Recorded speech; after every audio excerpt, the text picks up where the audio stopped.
All right, I have straight up 6 o'clock, so I'm going to go ahead and call the meeting to order. Casey, can you please provide the information on the call-in?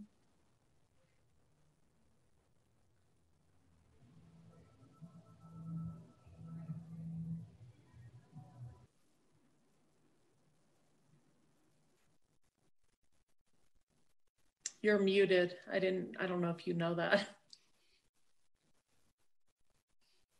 Sorry about that. Right. There are 3 separate public comment periods associated with tonight's agenda. The Commission will take general public comment during agenda items number 3 and 11, in addition to public hearing item number 7. If you wish to speak during any of these public comment periods, you'll need to call in, and the telephone number for that is 1-669-900-6833, and the meeting ID number is 964-7185-3101. This will join you by audio to the meeting, and you'll be prompted by the chair or the secretary when public comment is open to press *9 on your telephone to request to speak. Individuals shall limit their comments to 3 minutes per Nevada Revised Statute 241020. I will also put up a slide during each of the public comments. I just can't read the script while putting the slide up. That's okay. I was going to ask if you were going to do the slide, but would you like me to put it up now? No, we'll go ahead and wait till we open public comment. That's fine. Can we go ahead and have a roll call? Commissioner Reed? Here. Commissioner Pritzos? Here. Commissioner Kramer? Here. Commissioner Carey? Present. Commissioner Peterson? Here. Commissioner Rawson? Here. Commissioner West? Here. Assistant City Attorney Brandon Sendall? Here. And Assistant Community Services Director Armando Arnales? Here. Great, thank you. So we'll go ahead and move on to public comment. It's an opportunity for any member of the public to provide comment on any item on or off the agenda. Do we have anybody waiting for public comment? Let me put the slide up for a minute and we will. Okay.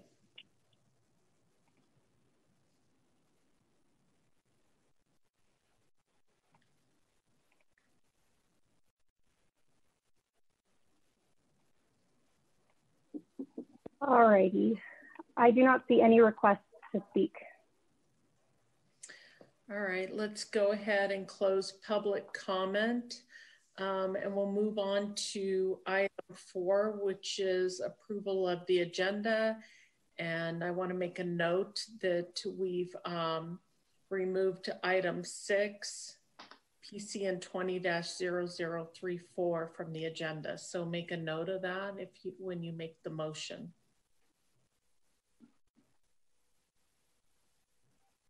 Commissioner Carey.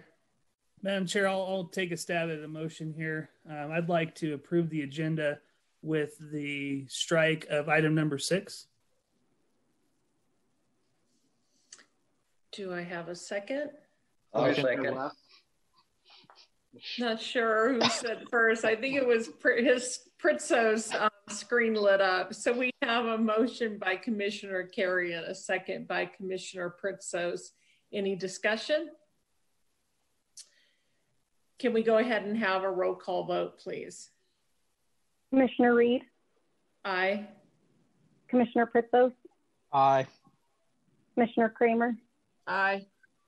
Commissioner Carey? Aye. Commissioner Peterson? Aye. Commissioner Rawson? Aye. Commissioner West? Aye.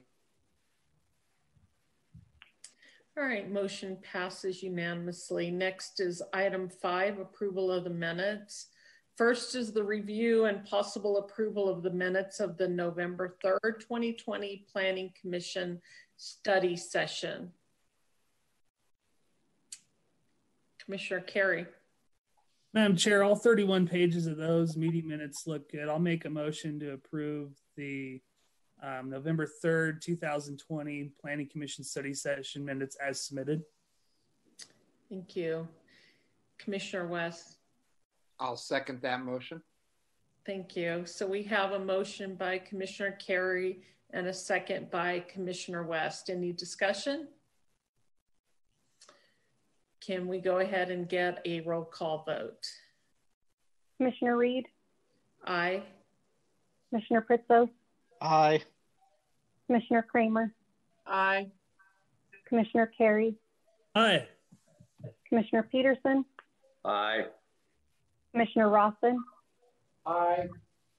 Commissioner West? Aye.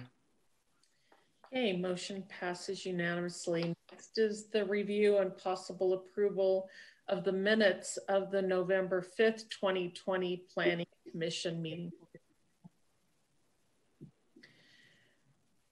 Now, I think Commissioner West had his hand up first. Go ahead. I make a motion to approve the November 5th Plan Commission meeting minutes as written. I second it. Okay, we have a motion by Commissioner West and a second by Commissioner Rawson. Any discussion? All right, can we go ahead and have a roll call vote? Commissioner Reed? Aye.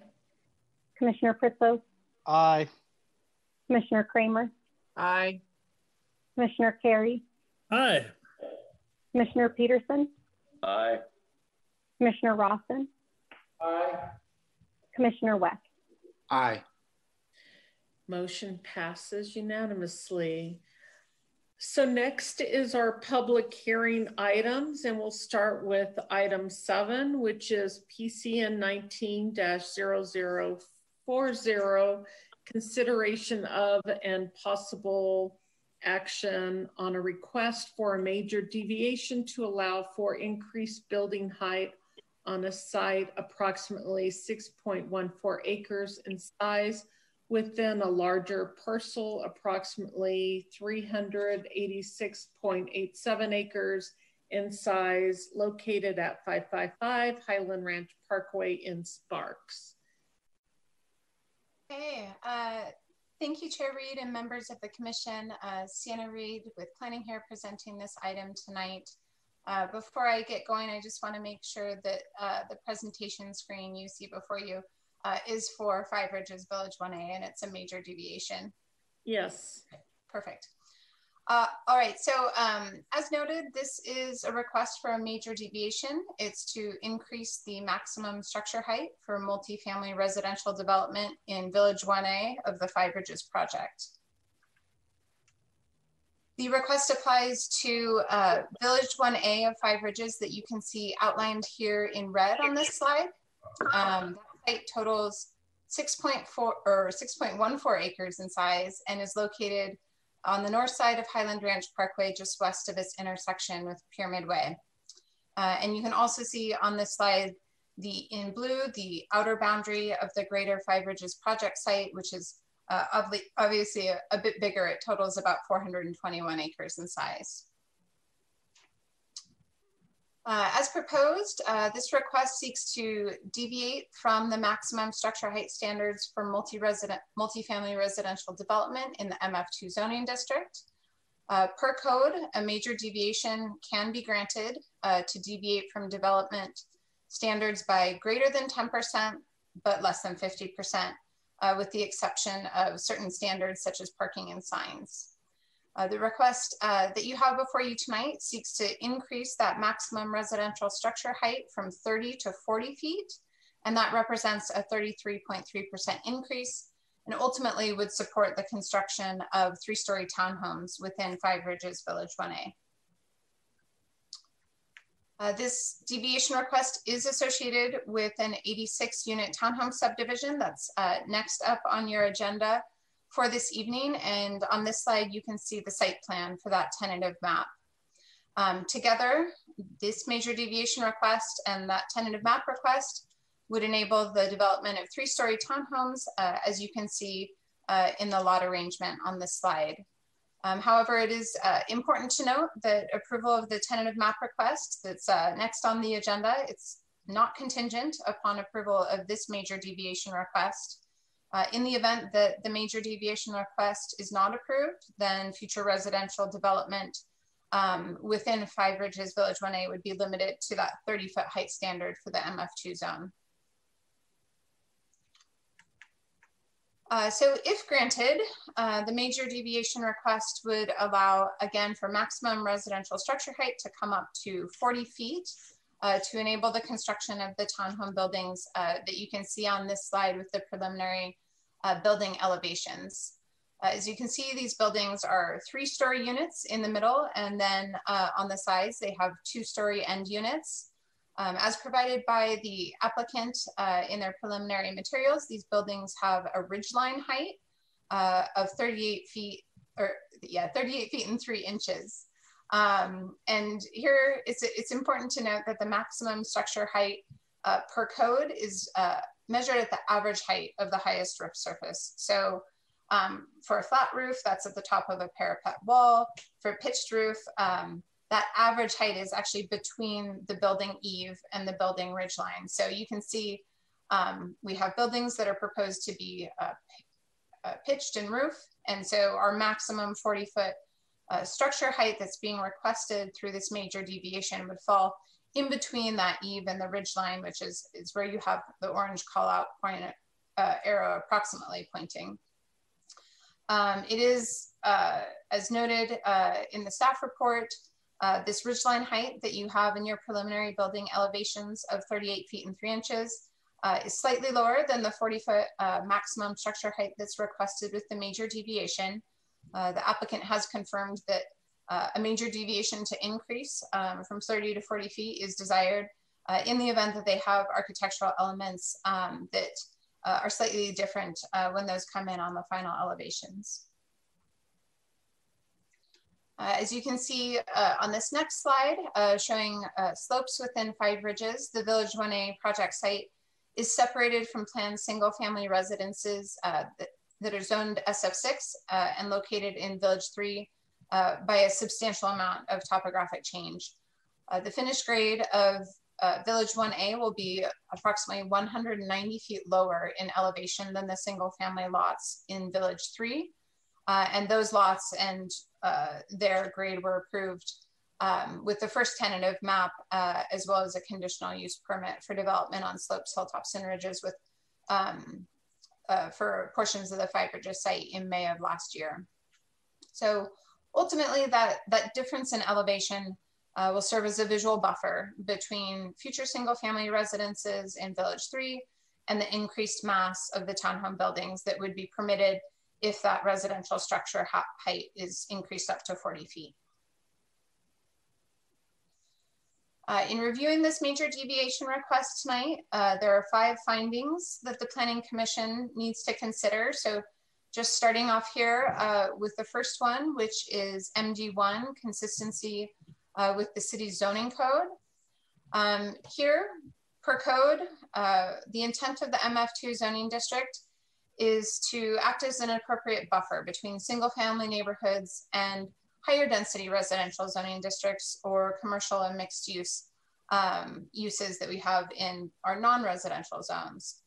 Buffering is achieved through development standards that are compatible with the city's single-family zoning districts.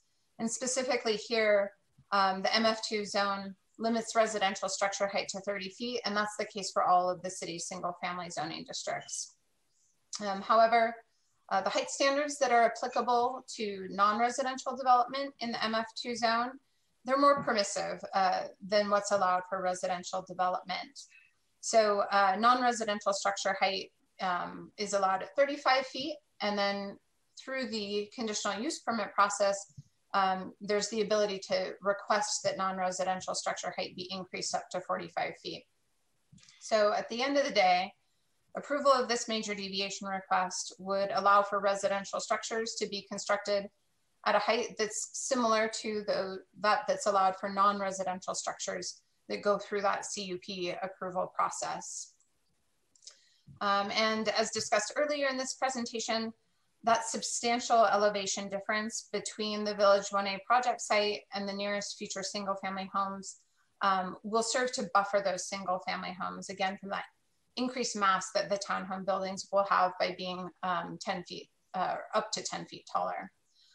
So noting all of those points, it is staff's opinion that granting approval of the major deviation is consistent with Title 20 or the city's zoning code. Next up, in terms of findings, we have finding MD2. It asks the Planning Commission to consider the impact of the request on health, safety, and welfare, as well as impact to nearby property or improvements. And here the main issue associated with increased structure height is aerial access for aerial fire apparatus or ladder trucks. So when we have structures with a roof surface that exceed 30 feet, what the fire code requires is that you have access for those ladder trucks. And that needs to be accomplished with roads that are a certain amount in terms of feet wide. That's 26 feet. They need to be located at least 15 feet away from structures, and then also unobstructed by things like power lines and other overhead utility lines.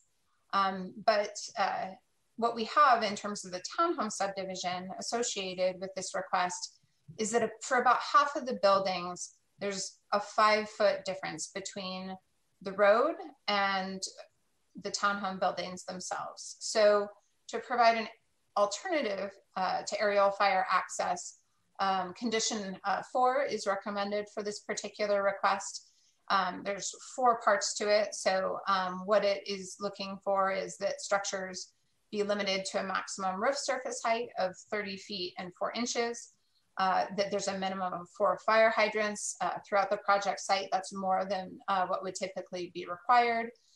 Roadways have to meet that minimum of 26 feet in width, and then a fire sprinkler system design and building construction methods, those need to be approved by the Sparks Fire Department.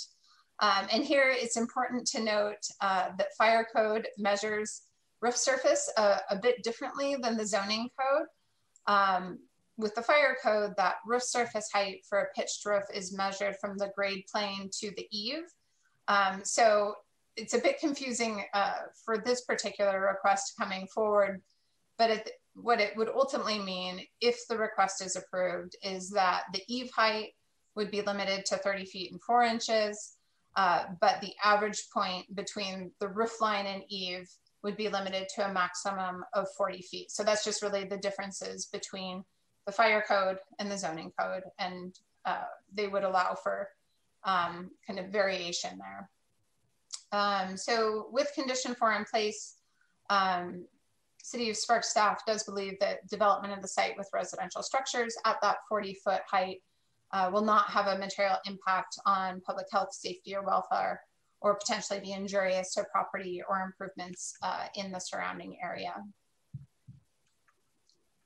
Finding MD3, this finding focuses on property rights, both for the project site and nearby properties.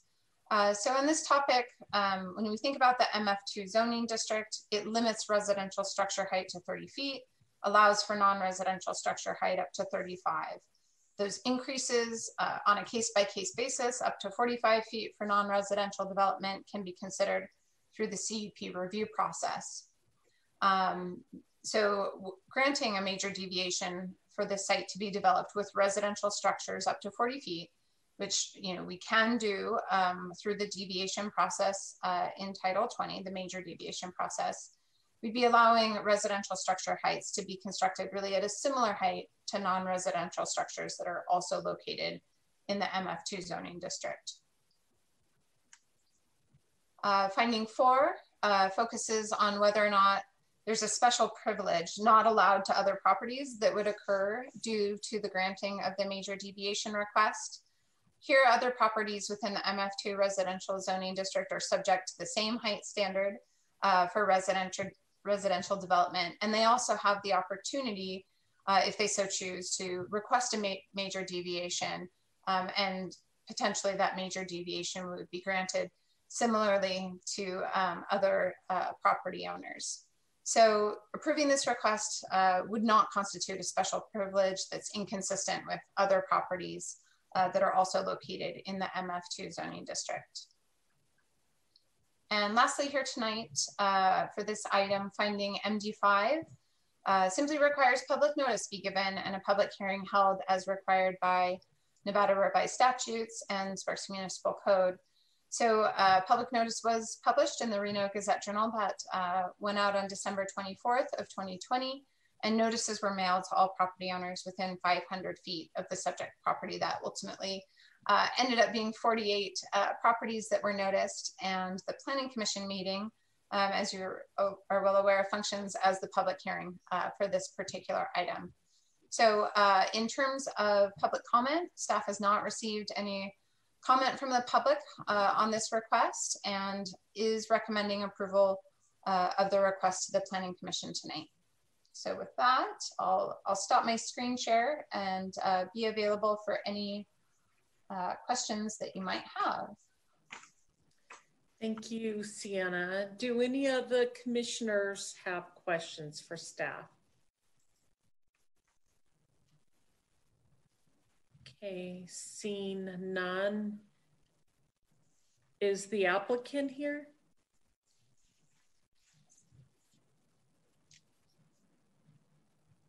I know that the applicant was planning to attend the meeting, so they might be in the Zoom ether out there.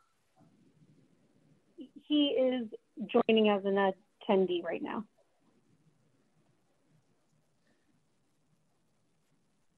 Okay, is he joining us now? Can you hear me? Oh, there you are. Okay. Good evening. For the record, Mike Rayleigh with Christie Corporation, representing Five Ridges Development Company. Blake Smith with Five Ridges is also on the line as well. I think Sienna did a great job presenting the project. We are in full agreement with the conditions in the staff report and happy to address any questions you might have. Thank you. Do any commissioners have questions for the applicants rep? Commissioner Carey.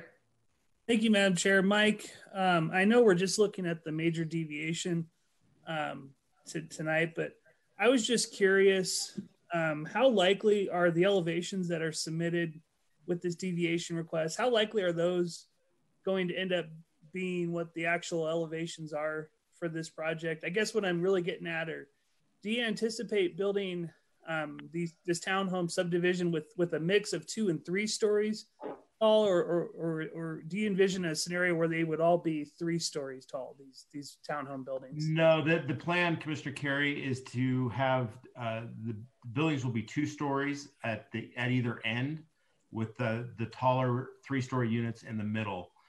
So we anticipate that the final design will be very similar to the elevations that are included in the packet. Thank you, Mike. Thank you, Madam Chair. Welcome. Any other questions? Okay, this is a public hearing item. Casey, can you go ahead and provide the call-in information and slide and open it up for public comment? Do you see the slide? We do. Perfect. The telephone number for call-in participation for this public comment period is 1-669-900-6833, and the meeting ID number is 964-7185-3101. If you would like to speak, please press *9. Thank you. Do we have anybody waiting to speak on this item? I do not have any requests to speak. Okay. Let's go ahead and close public comment and bring it back to the commission. Any other questions or further discussion? Commissioner Carey. Thank you, Madam Chair. A couple questions for staff. I was having a little trouble with finding MD2. And Sienna, I was curious about, so does the International Fire Code require that a ladder truck provide aerial suppression for the proposed building height?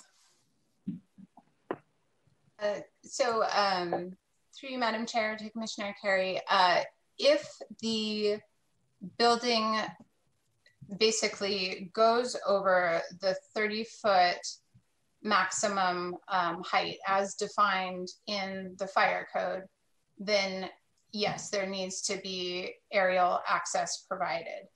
And so ultimately what we have in terms of the condition that's been recommended from the Sparks Fire Department is a condition that would help to provide an alternative to that aerial access. And so that would be through a combination of site improvements, fire sprinkler suppressor fire suppression systems, and then also building construction methods. And that's something that the applicant has been working with fire throughout this project review process to really understand what that would mean from a building construction perspective, so that they can start building that into their project and move forward.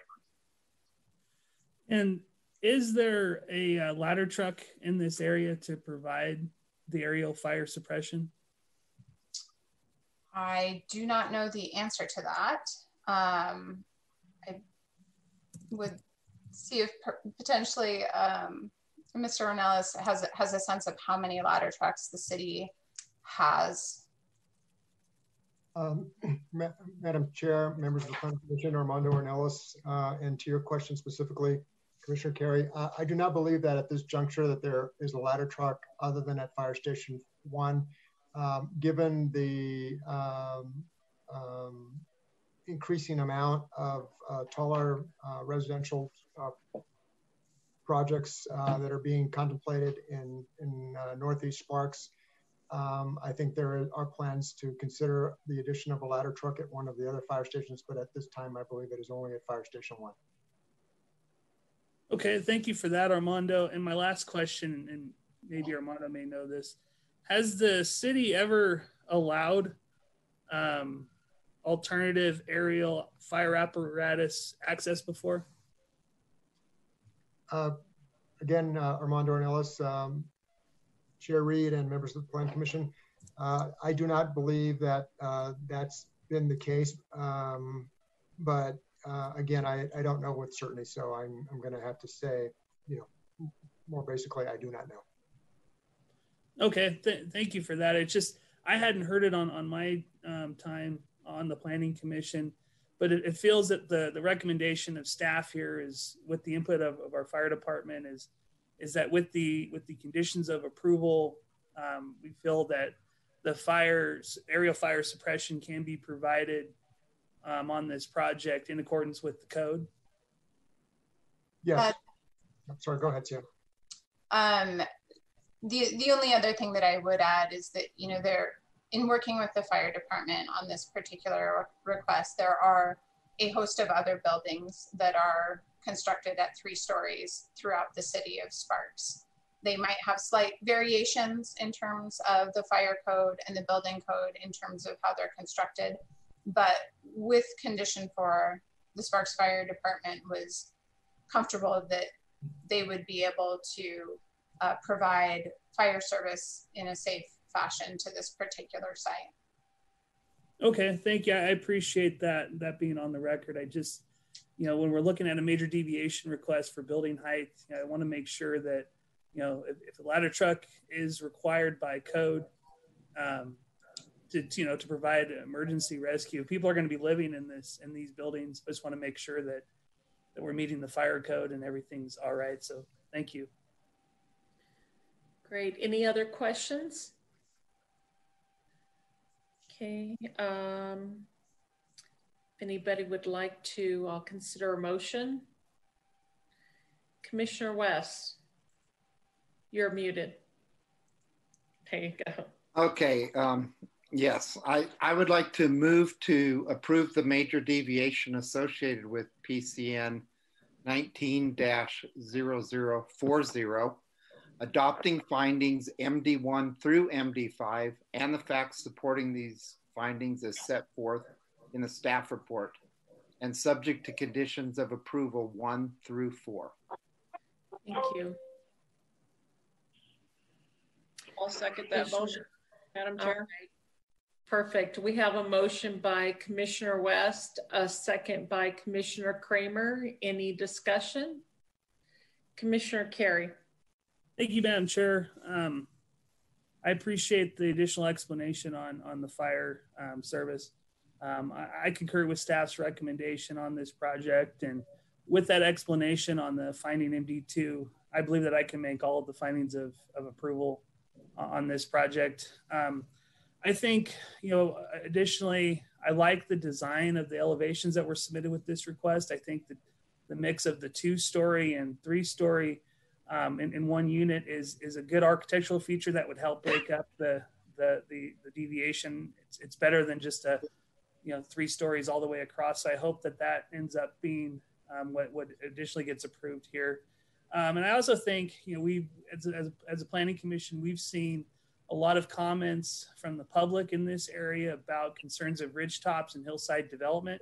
And I think philosophically, by allowing the applicant to build up further, it is good planning policy because it will help reduce disturbance on the site and help the applicant be in compliance with that conditional use permit. So I will be supporting the motion. Thank you. Thank you. Any other discussion? All right, Casey, can we go ahead and do a roll call vote? Commissioner Reed? Aye. Commissioner Pritzos? Aye. Commissioner Kramer? Aye.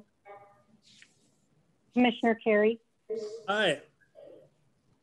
Commissioner Peterson? Aye. Commissioner Rawson? Aye.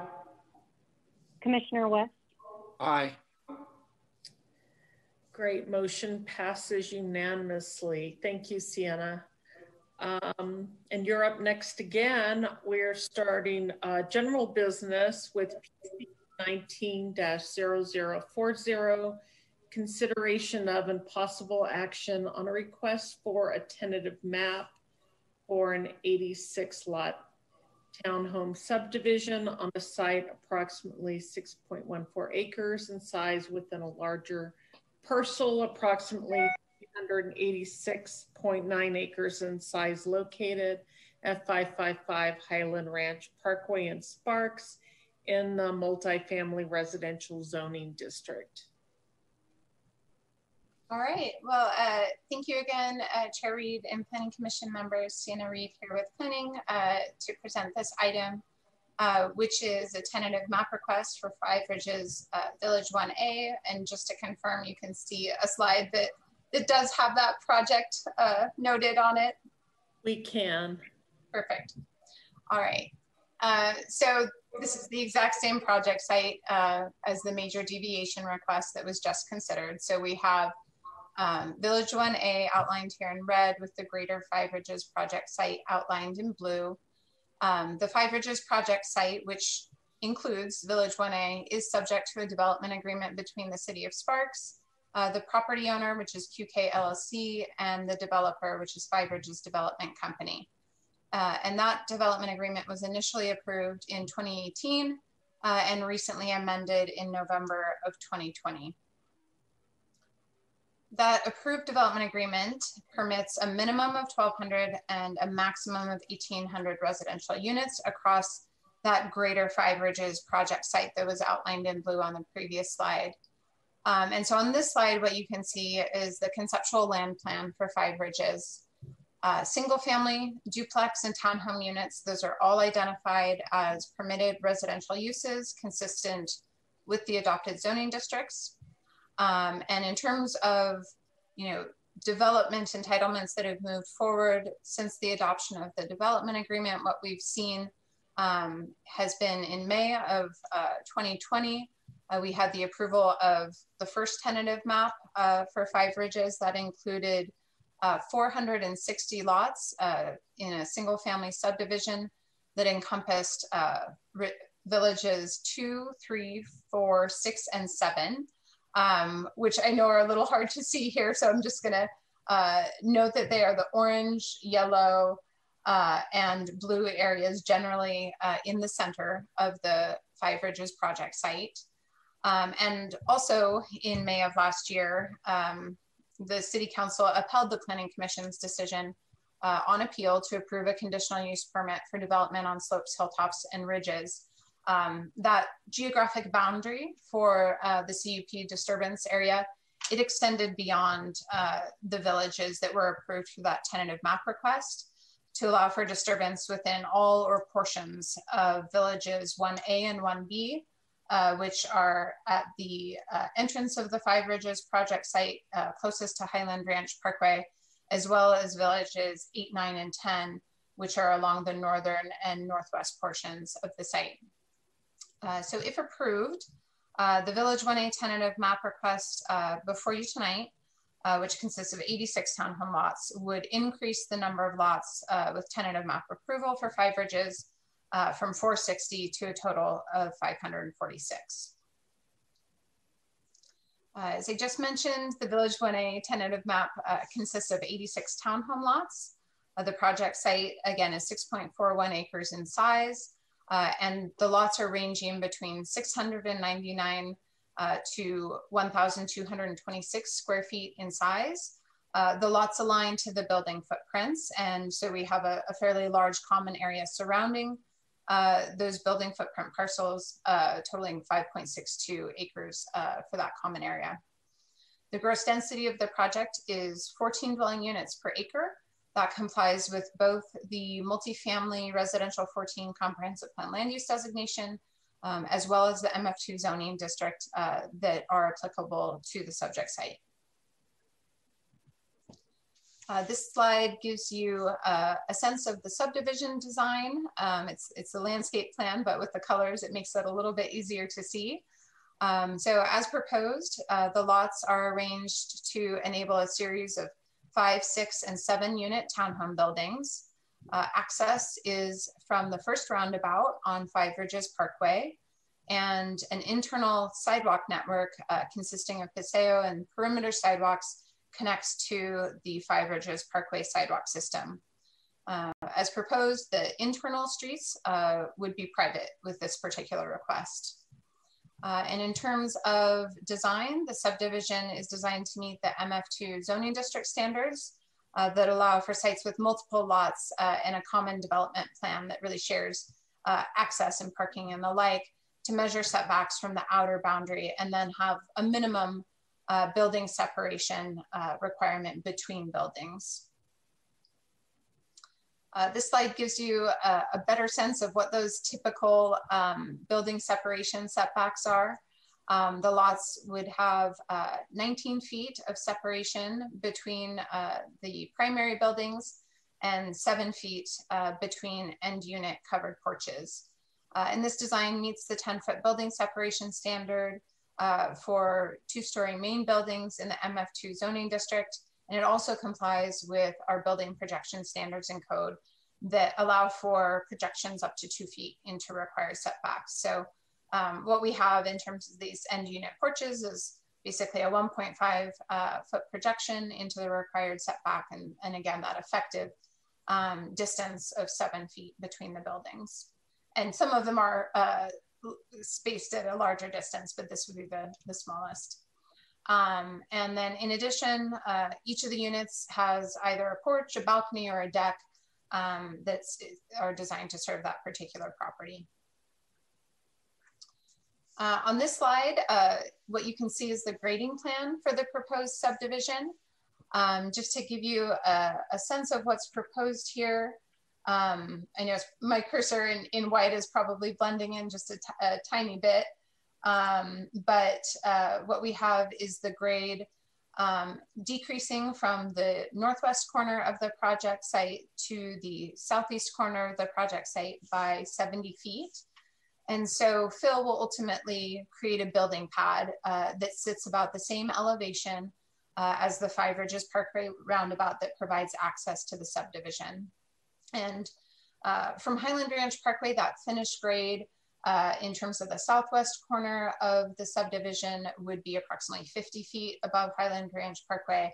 And then when we get to the southeast corner, it would sit about 65 feet above Highland Ranch Parkway. And while the text is very small, separating the building pad from Highland Ranch is a 2-to-1 or 50% graded slope. There are retaining walls along lots 41 through 29 here, and then also along lots 19 through 28 on the eastern side of the project site.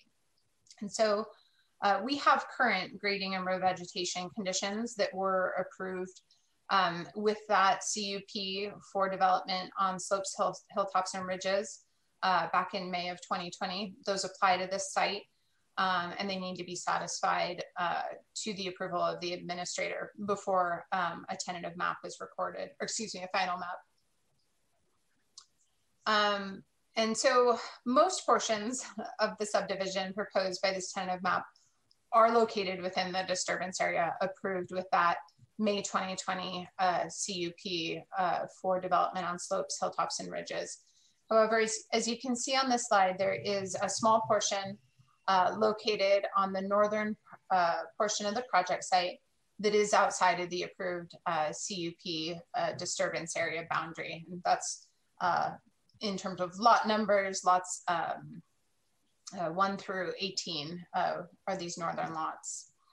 And so as conditioned, the existing CUP for development on slopes, hilltops, and ridges must be amended to include this area that is outside the Village 1A project site prior to the recordation of any final map. So if approved, when that amended CUP comes forward, compliance with any new or revised conditions that are applicable to that portion of the disturbance that's outside of the current approved disturbance area, those would need to be, that compliance would need to be demonstrated prior to the recordation of any final map. All right, so really shifting gears here to the findings associated with tentative map requests.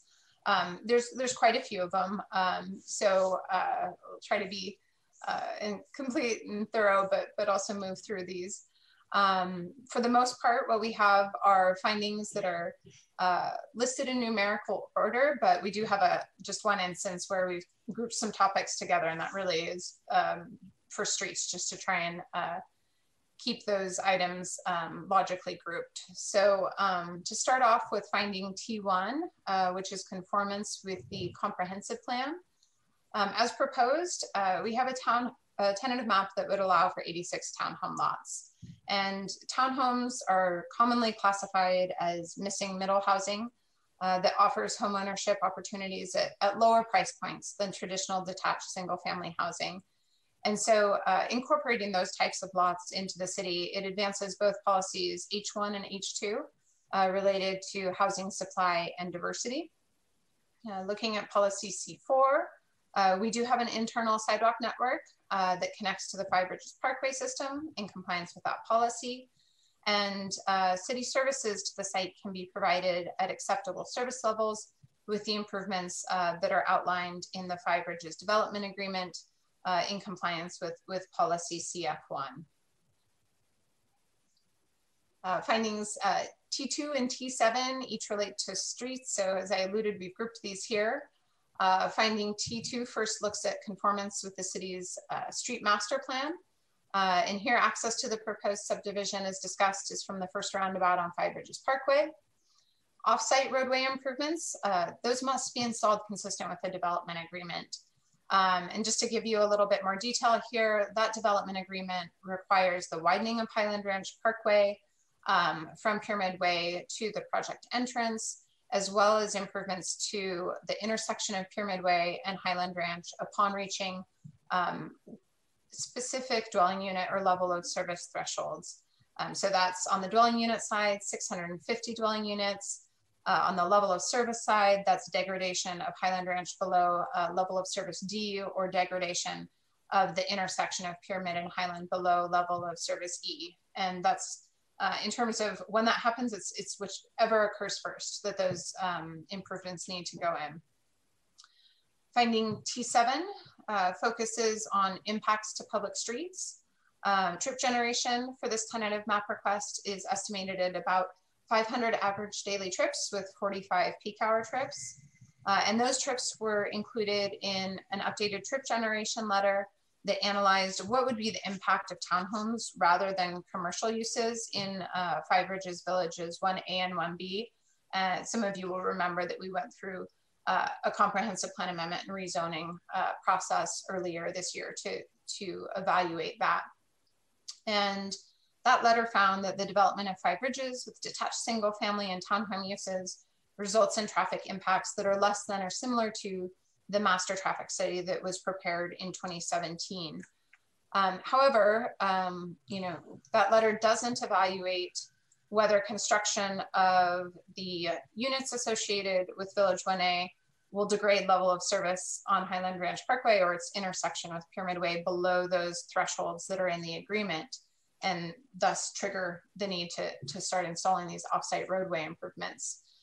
So we do have a recommended condition number 16 requiring a traffic analysis that evaluates those level of service thresholds, that we get that analysis prior to the recordation of a final map. Additionally, a traffic signal is going to be needed at the intersection of Highland Ranch Parkway and Five Ridges Parkway. And so condition 17 requires that overhead safety lighting be in place prior to the first certificate of occupancy for a dwelling unit in this project. And then it also requires a traffic signal warrant analysis so that we understand the dwelling unit number at which that signal needs to be activated. So as conditioned, staff does recommend that the street network serving the site is sufficient to meet the needs of the tentative map request. Moving on to finding T3, agencies that regulate environmental impacts didn't provide comments. However, the developer does need to meet local, county, and state requirements regarding environmental impacts. Finding T4 focuses on the availability of water. Here, the domestic water requirement is about 15.5 acre feet per year, and municipal water is going to be provided by the Sun Valley General Improvement District. Finding T5 looks at the availability of utilities to serve the site. Here we have sewer, storm capacity. The townhome lots are estimated to generate a bit over 50,000 gallons of sewage per day, and the applicant is required to provide evidence that there's adequate sewer capacity prior to the recordation of the final map, and construct sewer capacity improvements consistent with the development agreement if necessary. And also stormwater and drainage in terms of a final plan, there must be approved prior to recording a final map. Finding T6 looks at the availability of schools, police, transportation, and parks. So first off, for schools, the project site is zoned for Hall Elementary School, Shaw Middle School, and Spanish Springs High School. We did get comments from the Washoe County School District indicating that the project will add 2 new students for each grade level. And Hall Elementary and Shaw Middle are both under capacity and projected to remain so for at least 10 years. In terms of Spanish Springs High School, that school is over capacity currently. However, we do have enrollment relief anticipated due to the opening of the new Proctor Hug High School, and that would be in the fall of 2022. In terms of service for police, that would be provided by the Sparks Police Department. They didn't express any concerns with the proposal. And then as previously discussed, roadway network improvements that are needed to accommodate the Five Ridges project, those are identified in the development agreement and will be installed consistent with the thresholds in that agreement. And in regards to parks, there are no community or regional parks planned within the Five Ridges project site.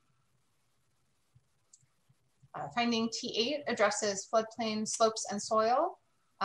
In terms of floodplain, the lots proposed with this tentative map, they do not fall within the 100-year floodplain.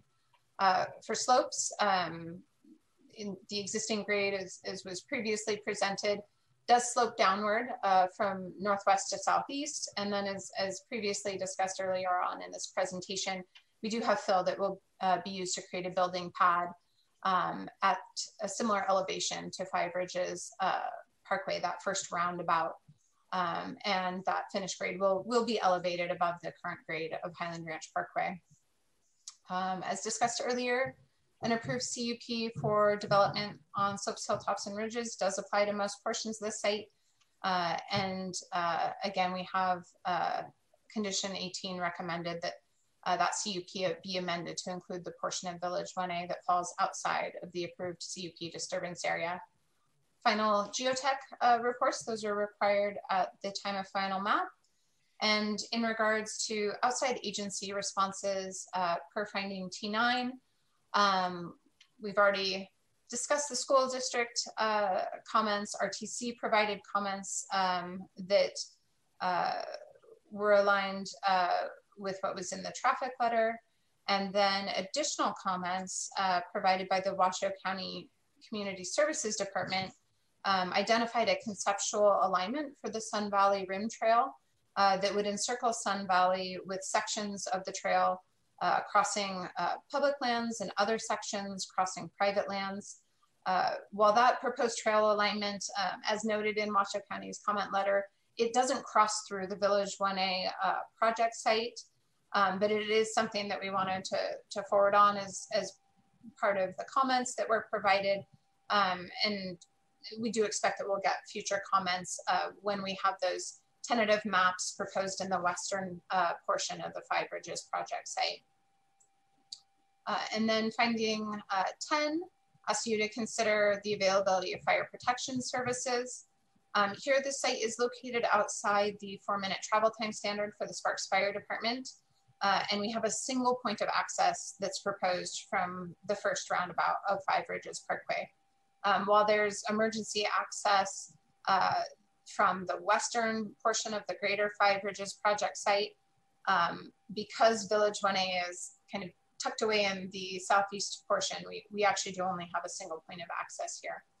And so the fire code requires single family residential developments with more than 30 units to be served by 2 fire access roads unless they are equipped with automatic sprinkler systems.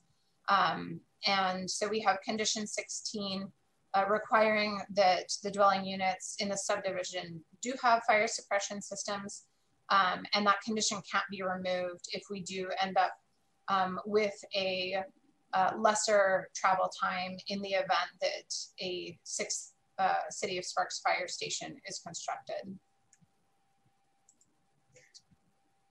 Finding T11 here looks to other impacts identified in staff's analysis of the proposal.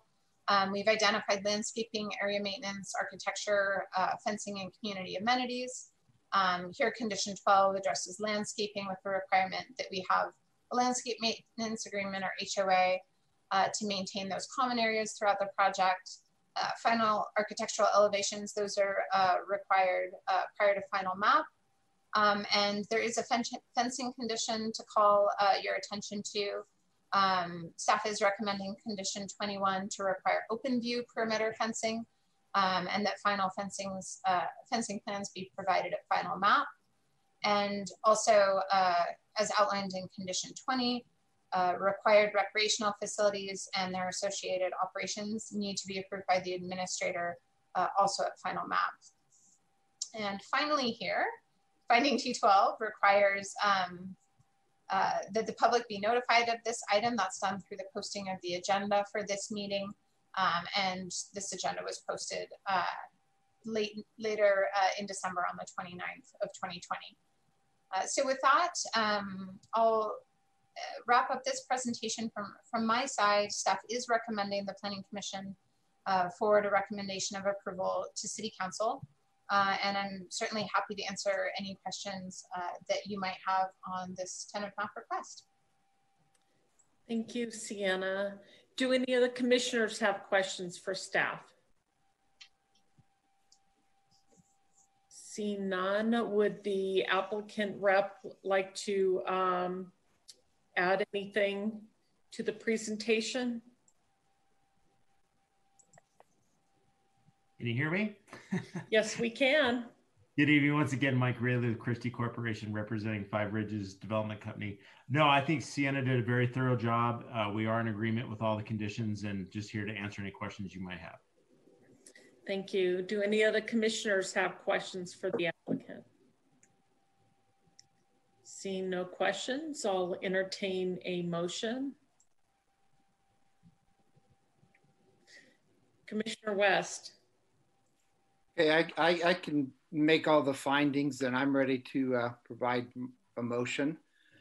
I move to forward to City Council a recommendation of approval of the tentative map associated with PCN 19-0040 for an 86 lot townhome subdivision on a site approximately 6.14 acres in size, located in the MF2 zoning district, adopting findings T1 through T12 and the facts supporting these findings as set forth in the staff report, and subject to conditions of approval 1 through 21. We have a motion. Second that motion.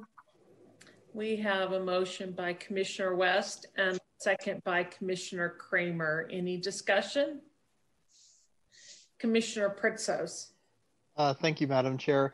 I just wanted to say, we've talked about this before, but you know, we are still kind of facing a affordable housing crisis, and I am just very happy to see that we are approving villages like this with a more diverse kind of array of housing options. I think this is going to be good in the long term for the city, and I will be voting to approve this motion. Thank you, Commissioner Pritsos. Any other discussion? Can we go, Commissioner West? I just wanted to thank Sienna and the staff for the thoroughness of the review of this project. And it makes it a lot easier to be able to go through and approve this project. Thank you. Anybody else? All right, we have a motion and a second. Can we please have a roll call vote? Commissioner Reed? Aye. Commissioner Pritsos? Aye. Commissioner Kramer? Aye. Commissioner Carey? Aye. Commissioner Peterson? Aye. Commissioner Rawson? Aye. Commissioner West? Aye. Great, motion passes unanimously. Thank you, Sienna. Let's move on to item 9, which is PCN 20-0040 or 44, I'm sorry, PCN 20-0044, consideration of a possible action on the request for a tentative map for a 73 lot single family subdivision on a site approximately 19.52 acres in size, generally located southeast of Pyramid Way and south of La Posada Drive in Sparks in the new urban district, Stonebrook zoning district. Okay, thank you, Chair Reed and Planning Commissioners. Again, for the record, Sienna Reed presenting this item from Planning. Before you is another request for a tentative map. This one is for Phase 3 Village CC. That site is located in the Stonebrook Plan Development. And just before I get going, I just want to make sure everyone can see a Village CC presentation before them. Yes. Okay, perfect. All right, so on this slide, you can see the location of Stonebrook Phase 3 Village CC. That project site is outlined in red.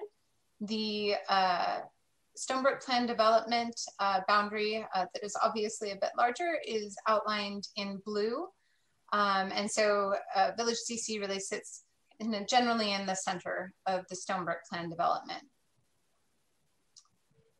The proposed tentative map that has been presented for your consideration consists of 73 detached single family lots That would be on 19.52 acres with lots ranging in size from approximately 7,081 to 2,686 square feet in size. And in terms of gross density, this project is 3.7 dwelling units per acre. This slide shows the preliminary landscape plan, gives you a sense of how Phase 3 Village CC is laid out. As proposed, we have access to the subdivision from 2 intersections with Opio Ranch Parkway. And the subdivision is designed to meet the single family LDR residential standards in the Stonebrook Handbook. Those require interior lots be a minimum of 6,000 square feet in size and corner lots be 6,500 square feet in size. The entire site, which on this slide you can see encircled in red, is designated single family LDR in the handbook. And as you can see on the left-hand portion of the slide, while we have a single designation in the handbook, we have 2 designations in the comprehensive plan land use map. And so what we have is for the comprehensive plan, the site predominantly being designated low density residential, but that eastern corner of the site that totals 0.77 acres in size, it's designated open space. And so to comply with that designation, there's an undeveloped common area parcel in that eastern corner. From a density range perspective, the LDR comprehensive plan land use category specifies a density range between 3 and 6 dwelling units per acre. So at that previously mentioned 3.7 dwelling units per acre, this tentative map request is consistent with that density range in the comprehensive plan land use. In terms of evaluating this request, we have 12 findings to move into here for your consideration. And again, we've tried to keep them in numerical order to the greatest extent possible with some small exceptions. And starting off with finding T1, here we have conformance with the comprehensive plan. What we have in this subdivision are 73 detached single family lots. Those would provide additional housing units in the Sparks, and that does support the production of new housing and advance policy H1. For policy CC8, this policy encourages neighborhood diversity with varied lot sizes, as well as a mix of architectural styles, materials, and colors. And so in support of this policy, we have future home designs that must comply with the architectural standards in the handbook that address varied building styles, color, and materials, and those would ultimately be reviewed at final map. Looking at policy C4, we have sidewalks that are proposed on both sides of the street per the handbook, and that definitely complies with that policy. And city services can be provided at acceptable levels. Those were previously evaluated with the handbook approval. Here on this slide, we have, again, grouped findings T2 and T7, each relating to streets. On conformance with the city's master plan for streets, project access is provided as planned from Opio Ranch Parkway. That's consistent with the handbook approval also. And then for finding T7, impacts to public streets. To help us evaluate that, there was an updated trip generation letter that was provided.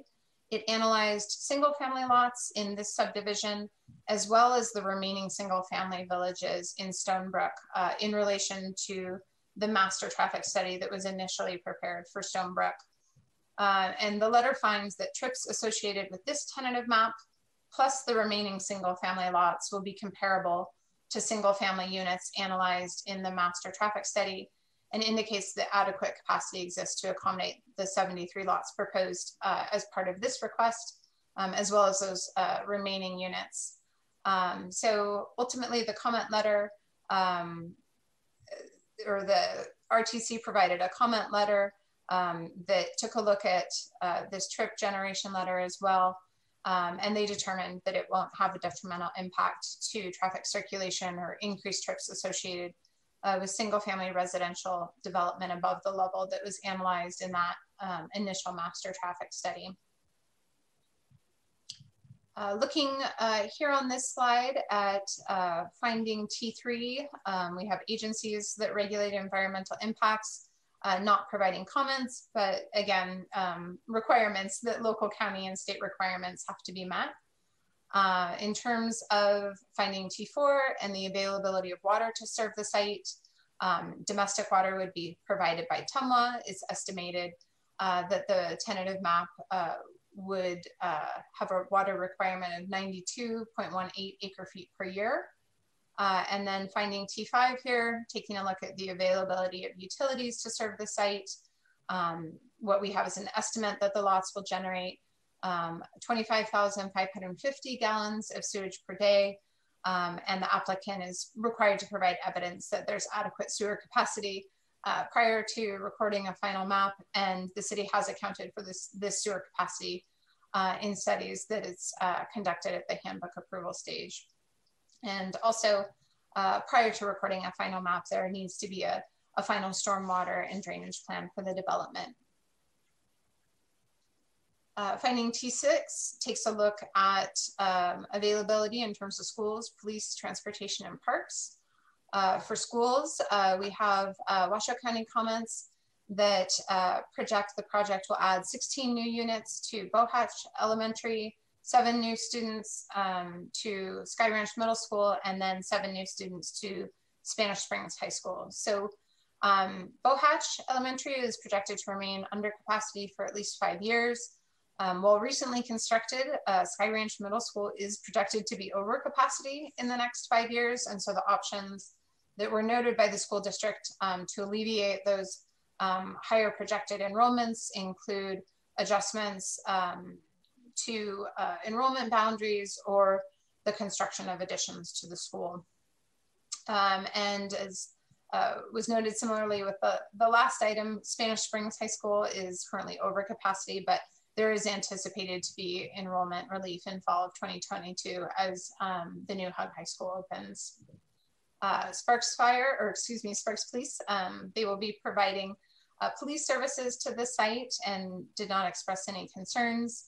The roadway network was also discussed previously. It is adequate to accommodate this tentative map, and in terms of parks, those will be provided consistent with the handbook, and that handbook requires a 20-acre community park site that is just on the south side of La Posada. It's north of Village CC, but that would be coming online to serve Stonebrook and a larger area as well. And switching to finding T8 here, in terms of floodplain, slopes, and soil. The lots that we have with this tentative map, they don't fall in the floodplain. The site is predominantly flat, does not trigger any standards for sites that contain significant slopes. And again, our final geotechnical reports come in at the time of final map. And ultimately, when you consider all these features together, this particular tentative map request doesn't impact those natural features. And then in regards to outside agency responses, per finding T9, here we had the school district, the RTC and Washoe County Health District. They provided comments and were previously discussed. And finding T10 asks you to consider specifically the availability of fire protection services. Here the project site is located outside the 4-minute travel time standard for the Sparks Fire Department. The city does have automatic aid agreement with Truckee Meadows Fire Protection District. And just to elaborate a little bit more on this point, as this did come up in study session, there's also provisions in the Stonebrook handbook that indicate fire sprinklers aren't required for residential units in Stonebrook, and that's because there were specific improvements that have been made or currently exist, and that was to basically be able to move through the site or have Truckee Meadows Fire Protection respond in a more efficient manner. And then finding T11 looks to other impacts identified in staff's analysis. Here we've identified landscaping, area maintenance, architecture for the residences, fencing, and regional trails.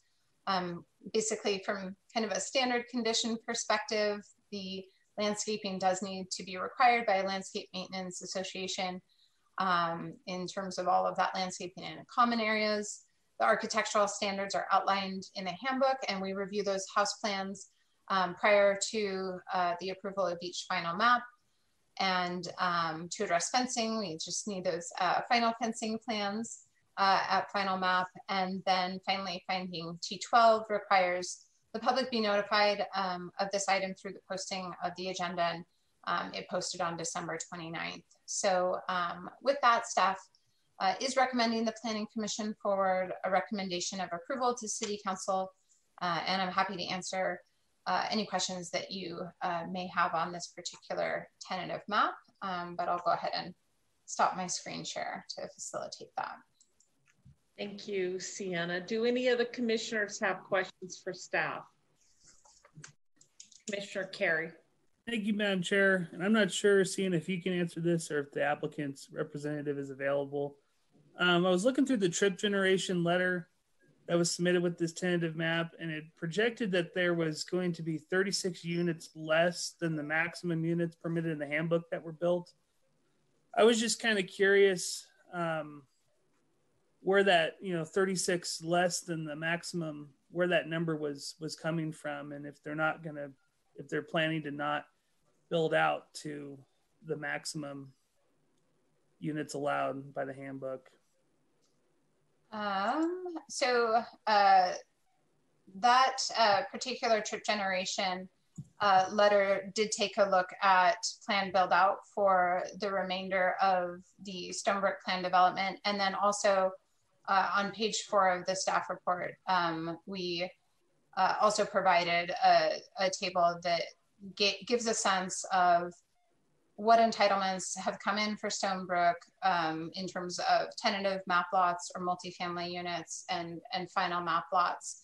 So, we have an estimate from the applicant in terms of that trip generation letter, and certainly I'm sure the applicant's representative can provide more detail as well. But what I wanted to do was just simply note that, that is an estimate. We've tried to give you an accounting of all the tentative map lots that have been approved, as well as the multifamily units and where they are in terms of the final map lot process. Stonebrook is nearing completion in terms of the actual tentative maps. Basically what's left to come forward is villages AA and BB. But in terms of final map lots, really there's only one particular area that is completely platted. And that's phase 1, which was villages A, B, C, and D. So, that basically was 14 units under the approved tentative map. And there might be some, small adjustments to the number of final map lots that are ultimately submitted to the city. But, what we have at least projected at this time based on the applicant's information is 98% of the units in Stonebrook that were identified in the max cap for the handbook being realized, which is a very high amount. And I think it is important to note that we did emphasize in the staff report, there's no minimum amount of units that need to be achieved in the Stonebrook plan development. So, certainly 98% is quite high. But there's some uncertainty in that still in terms of we don't have all the final maps, submitted and before us for review. Certainly I'm sure the applicant's representative can jump in and provide more detail, but I wanted to at least point out those few points.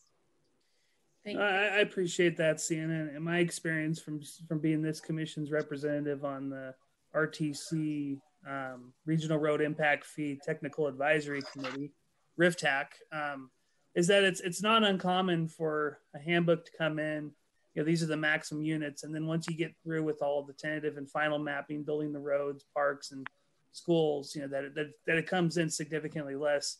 So if you're saying we're going to, what staff is anticipating with the tentative maps that we have on file today, we may end up, our best projection is that 98% of the maximum amount of units will be constructed within Stonebrook?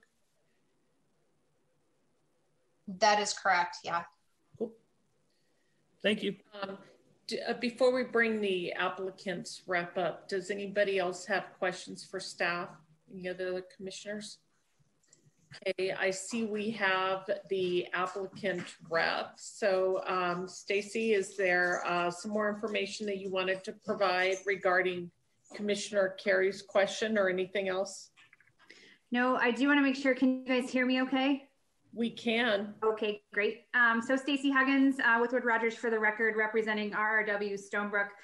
Commissioner Carey, I think Sienna answered your question based on the information we have very appropriately. We studied this. We did a count of all the final lots and the pending tentative maps coming. We are at 98%. As she said, that's pretty high. And in comparison to other handbooks, it's probably higher than most at their build out. So I think we're pretty close. And while some of those lots might fall off, I don't think that percentage will drop significantly, even if those final map numbers change a little bit. But other than that, I think, staff did a great job of summarizing this project, and I really don't have anything else to add. But I am available if you guys have any questions for me specifically. All right, thank you, Stacy. Any questions for? Sorry, Madam Chair. Just thank you, Stacy, for that clarification. Sure. Okay, if there's no further questions, I will entertain a motion. Madam Chair, I will make that motion. Go ahead. I move to forward to the City Council a recommendation of approval of the tentative map associated with PCN 20-0044 for a 73 lot single family subdivision on a site approximately 19.52 acres in size, located in the NUD New Urban District Stonebrook Zoning District, adopting findings T1 through T12 and the facts supporting these findings as set forth in the staff report, and subject to conditions of approval 1 through 15. Thank you. We have a motion. I'll second the motion. We have a motion by Commissioner Kramer and a second by Commissioner Ralston. Any discussion? Commissioner Carey. Yeah, thank you, Madam Chair. I appreciate the information and the clarification on my question regarding density and build out. I think that's important to have on the record. I also want to extend my appreciation to staff for that table on page 4 of the staff report. I found that very helpful in my review for this project and the coming tentative maps. I do remain a little concerned about whether we will achieve the full density that is envisioned in the handbook, and whether or not that the 98%, that would be really high, and I would love to see that.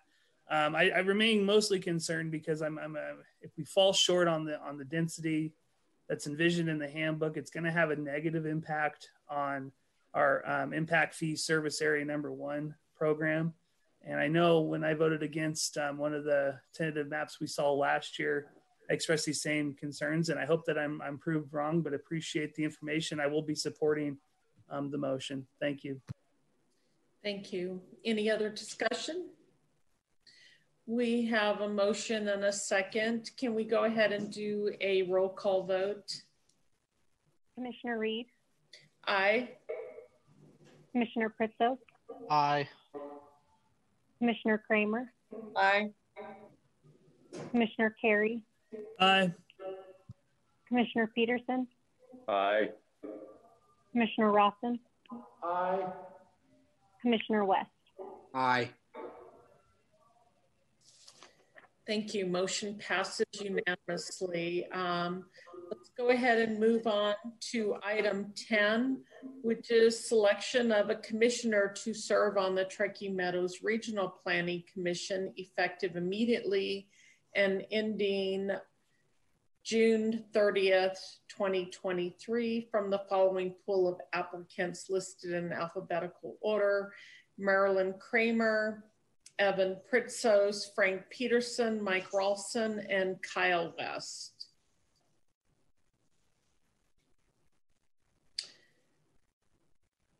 Commissioner Pritzos. Thank you, Madam Chair. I would like to move to appoint Commissioner West to serve on the Truckee Meadows Regional Planning Commission, effective for a term beginning immediately and ending on June 30th of 2023.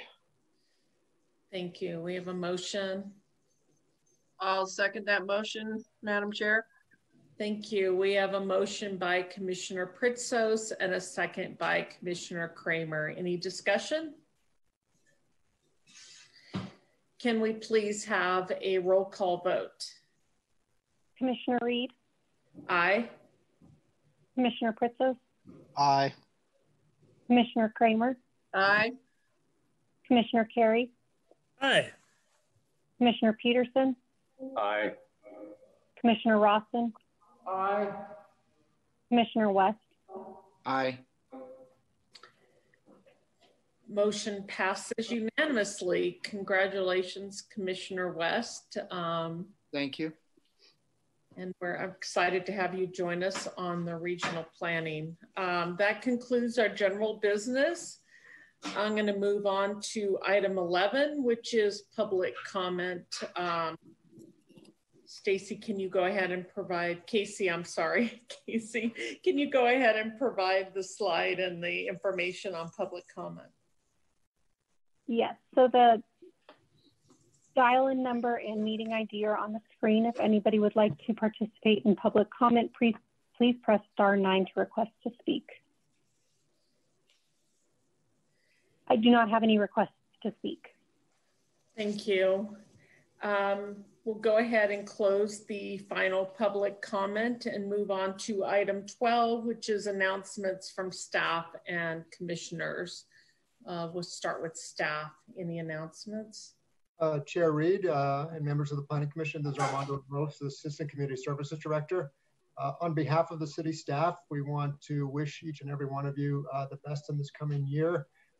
We basically begin the year with 2 new commissioners. We look forward to working with all of you, and here's hoping to a better 2021 than we had 2020.